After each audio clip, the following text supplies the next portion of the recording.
Hitamælir er verkfæri sem við notum til þess að mæla hitastig. Almennt þá mælum við hitastig í gráðum á Celsius á Íslandi, en það eru líka til Fahrenheit gráður sem eru til dæmis notaðar í Bandaríkjunum og Kelvin gráður sem eru notaðar af vísindamönnum. Þið getið leitað að bara sérmyndbandi sem fjallar um Kelvin kvarðann.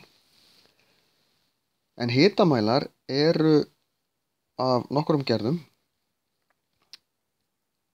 Það eru mjög algengir svo kallar kvikasilfurhitamælar.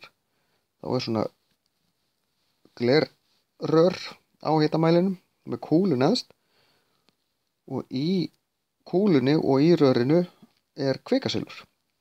Kvikasilfur eins og aðri málmar þenst út í hita, en þessi málmur er þannig að hann er vökvi við stofuhita og alveg niður í 39 gráðu frost.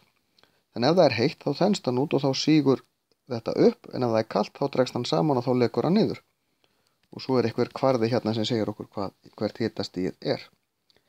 Önnur einföld gerð er svona gormur og svo endar hann í einhverjum svona í nál. Þetta er fast hérna í miðjunni, en þetta er líka málmur, þessi gormur, og þegar hann hitnar þá þenst hann út, þá stækkar hann og þá færist hann í aðra áttina, en svo þegar það kólnar þá færist hann í hina því hann dregst saman.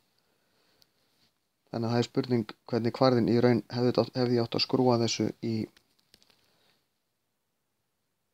sem sagt þessa átt.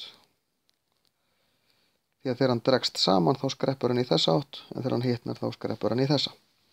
Svo eru til stafrænir mælar, en þeir nota í raun einhverja svipaða tækni og þetta ég er að lýsa hér, en ég ætla ekki að fara nánar út í það hér.